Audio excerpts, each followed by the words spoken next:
My fellow Americans, now let me introduce to you, for the first time, your next Vice President of the United States, Kamala Harris. Kamala, the floor is yours.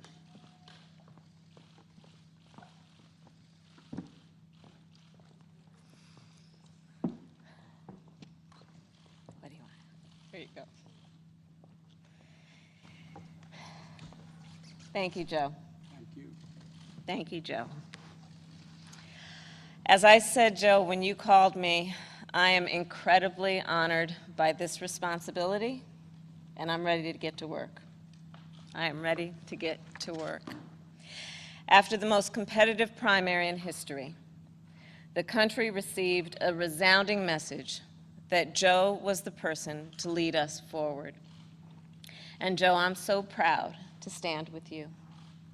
And I do so mindful of all the heroic and ambitious women before me, whose sacrifice, determination, and resilience makes my presence here today even possible. This is a moment of real consequence for America. Everything we care about, our economy, our health, our children, the kind of country we live in, it's all on the line. We're reeling from the worst public health crisis in a century. The president's mismanagement of the pandemic has plunged us into the worst economic crisis since the Great Depression. And we're experiencing a moral reckoning with racism and systemic injustice that has brought a new coalition of conscience to the streets of our country, demanding change. America is crying out for leadership. Yet we have a president who cares more about himself than the people who elected him. A president who is making every challenge we face even more difficult to solve. But here's the good news. We don't have to accept the failed government of Donald Trump and Mike Pence. In just 83 days, we have a chance to choose a better future for our country. So, Joe, Dr. Biden, thank you for the trust you've placed in me. Jill, I know you will be an incredible First Lady. And my husband, Doug, and I are so grateful to become a part of your extended family.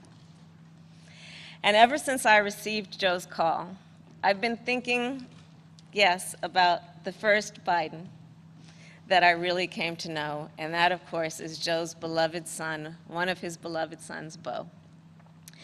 In the midst of the Great Recession, Beau and I spoke on the phone practically every day, sometimes multiple times a day, working together to win back billions of dollars for homeowners from the big banks of the nation that were foreclosing on people's homes.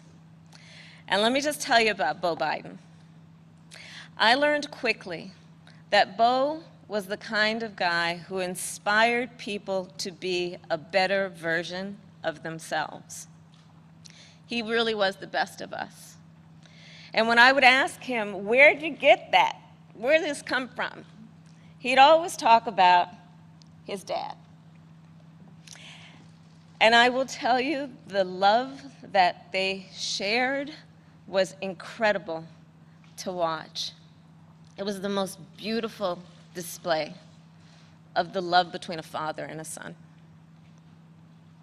And Beau talked about how Joe would spend 4 hours every day riding the rails back and forth from Wilmington to Washington so he could make breakfast for his kids in the morning and make it home in time to tuck them in bed each night.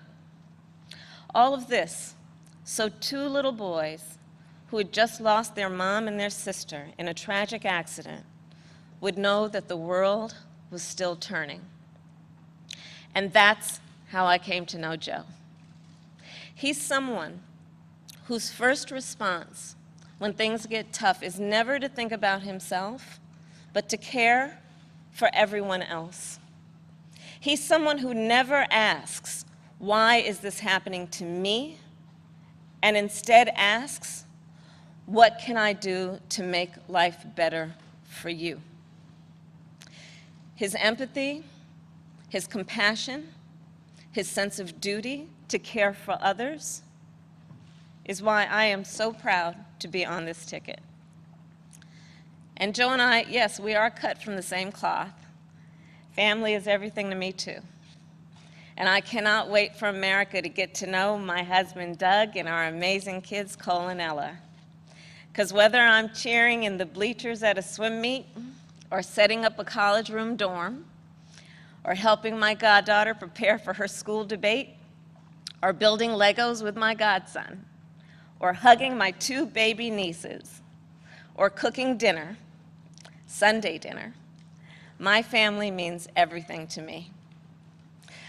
And I've had a lot of titles over my career, and certainly vice president will be great, but Kamala will always be the one that means the most. And you know, my mother and father, they came from opposite sides of the world to arrive in America, one from India and the other from Jamaica, in search of a world-class education. But what brought them together was the civil rights movement of the 1960s. And that's how they met, as students in the streets of Oakland, marching and shouting for this thing called justice, in a struggle that continues today. And I was part of it. My parents would bring me to protests strapped tightly in my stroller.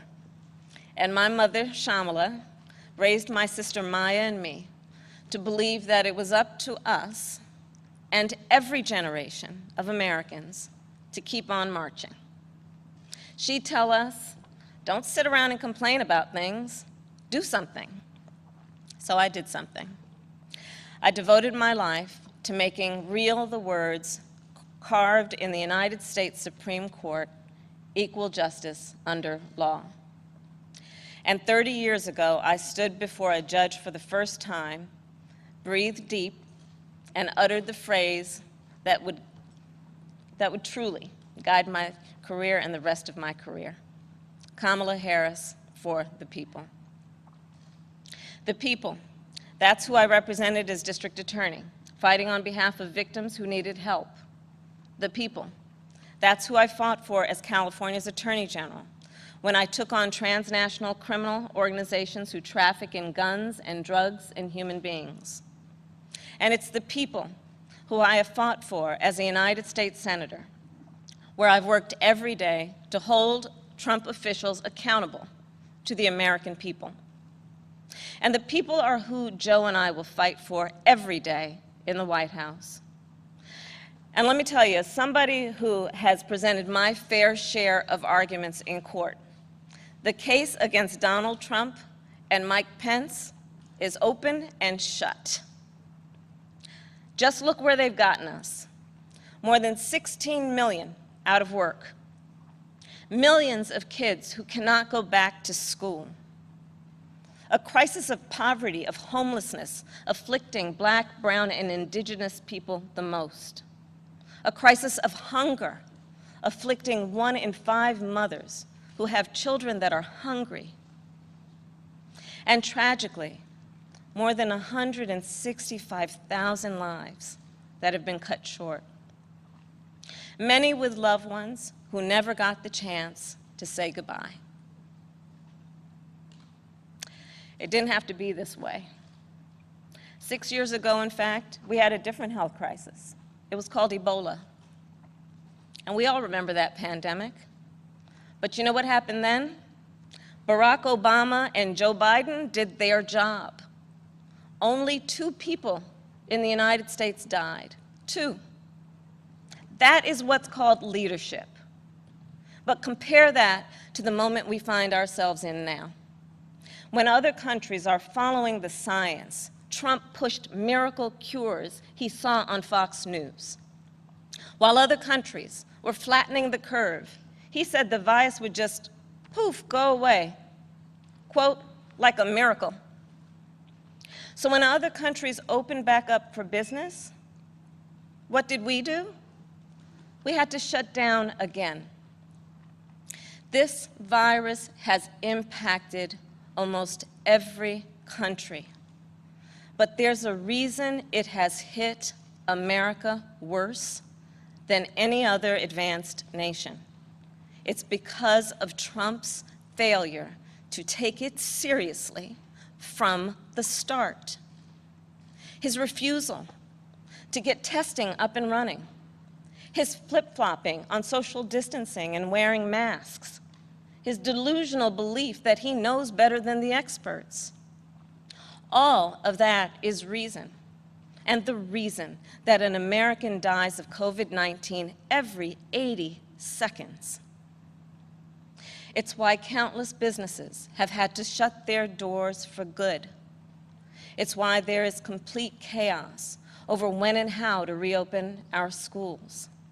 Mothers and fathers are confused and uncertain and angry about childcare and the safety of their kids at school, whether they'll be in danger if they go or fall behind if they don't.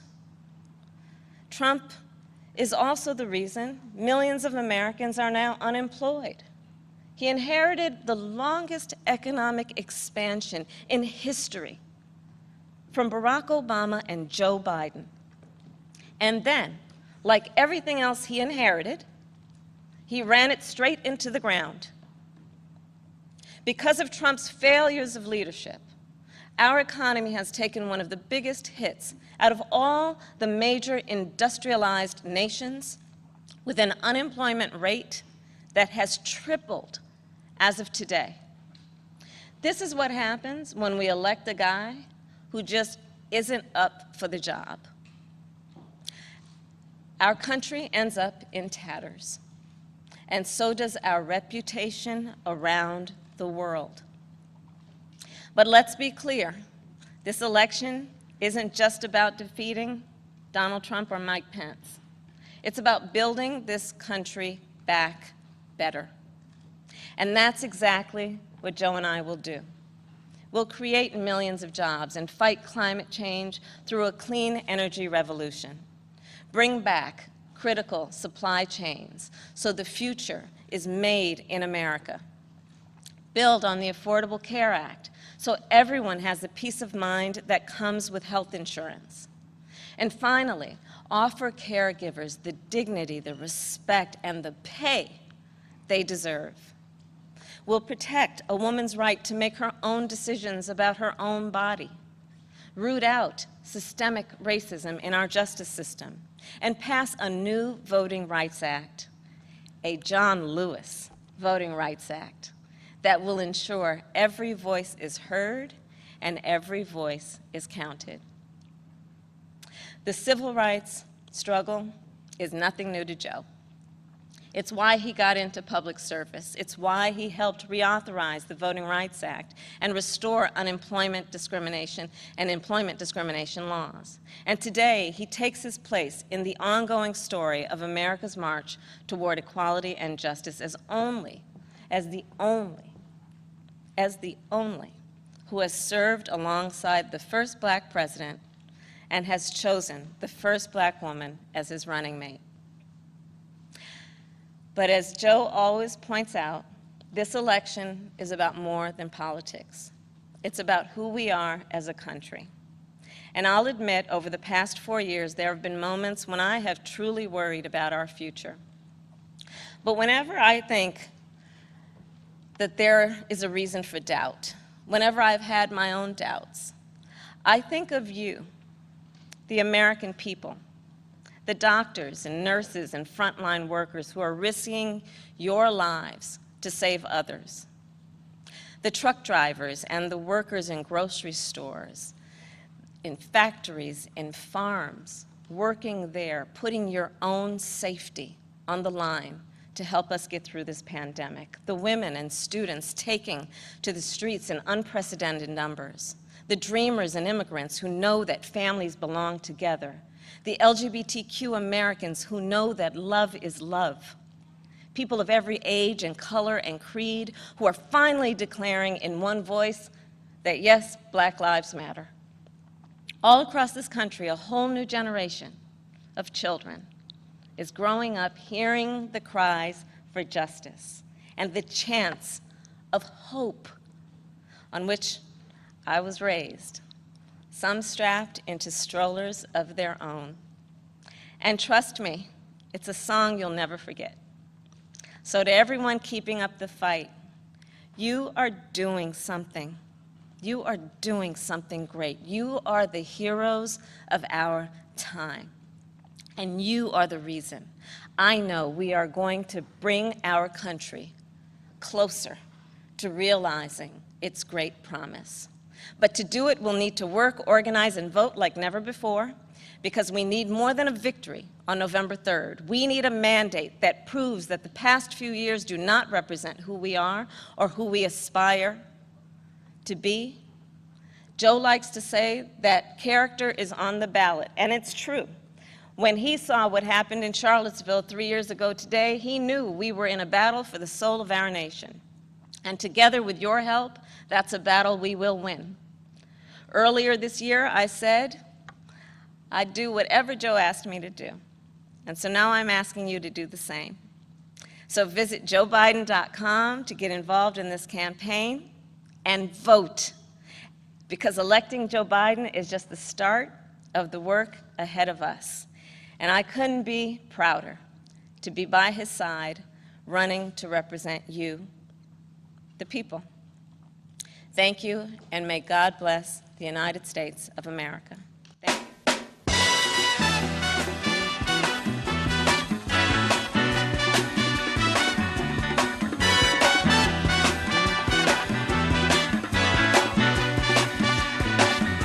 Hush now, child, and don't cry.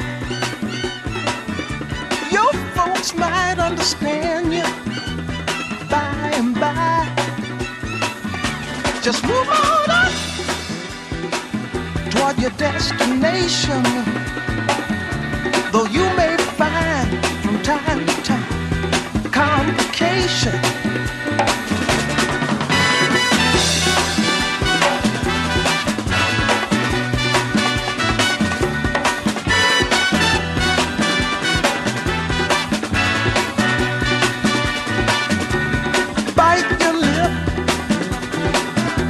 And take the trip, though there may be wet road ahead and you cannot slip. Just move on up for peace.